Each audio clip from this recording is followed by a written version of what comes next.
አባቷ ቁማር አስይዟት ተበልቷል። አጎቷ ሊደፍራት ሞክሯል። አክስቷ ለሴተኛ አዳሪነት አሳልፋ ሰጥታታለች። 13 ዓመትም ተፈርዶባት ታስራለች። ለኔ እግዚአብሔር ዘግይቶብኛልም ትላለች። እቺ ምስኪን ሴት የእናንተ እርዳታ ስለሚያስፈልጋት ቪዲዮን ኮፒ ሊንክ ሼር እያደረጋችሁ አድምጡኝ። ማርታ በርሄ ትባላለች። አባቷ የመንግስት ሰራተኛ በነበረ ጊዜ ከቤተሰብ ጋር በፍቅር ይኖሩ ነበረ። አባቷ ንግድ ይጀምራል። በጊዜም ገንዘብ መምጣት ጀመረ። 3 ቤት 2 መኪና ብቻ ደህና የሚባል ኑሮ መኖር ጀመሩ። ከዛ በኋላ ግን ወትሮ ደህና ቤተሰቡን ወዳድ የነበረ አባት ቁማር መጫወት፣ መጠጣት፣ ውጭ ማደር፣ ውሽማ መያዝ፣ ልጅና እናትን መሳደብ ጀመረ። ቁማር ሲጫወት ያለውን ሀብት እያጣ መጣ። የቀረችውም የመጀመሪያ የ14 ዓመት ቆንጂዬ ልጁ ነበረችና እሱ በልጁ ባለሀብቱም በገንዘብ ሀብቱን ለማስመለስ ተጫወተ። አሁንም ልጁን በቁማር ተበላ።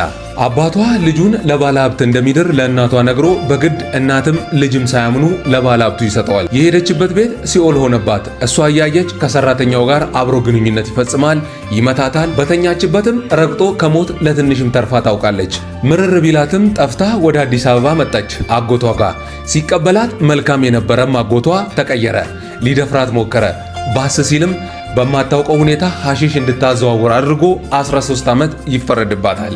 ከ3 ዓመት እስርም በኋላ በምህረት ትለቀቃለች። ለእናቷ ልጅሽ ሞታ ተቀብራለች እርምሽን አውጪ ተብላ ተነግሯት ማቅ ከለበሰች 2 ዓመት አልፏታል። ማርታም ከእስር እንደወጣች ወደ እናቷ ሄደች። እናትም እንዳየቻት ወደቀች። በደህና ግን አልነቃችም። የአእምሮ ታማሚ ሆነች። እሷም ተመልሳ አክስቷ ጋር ወደ አዲስ አበባ መጣች። አክስቷም ስትቀበላት ደህና የነበረች ግን ተቀየረች። ወደ ውጭ ሀገር ማሳጅ ቤት ስራ አለ በሚል ለሴክስ ወርከርነት አሳልፋ ሰጣቻት። እሷ ላይ መተት እስከ ማሰራትም ደርሳ ታውቃለች። ማርታም አሁን 25 ዓመቴ ነው። ከ14 ዓመቴ ጀምሮ እስከ አሁኗ ድረስ በማላውቀው ሁኔታ የማያልቅ በደል ውስጥ ነኝ ያለሁት። አባቴ ምን አጥፍቼ ነው ይህን ያህል የጨከነብኝ? ከሱ መልስ ማግኘት እፈልጋለሁ። እግዚአብሔርም እስከ ዛሬ ድረስ ለጠየቅኩት ጥያቄ መልስ አልሰጠኝም፣ ዘግይቶብኛል ትላለች።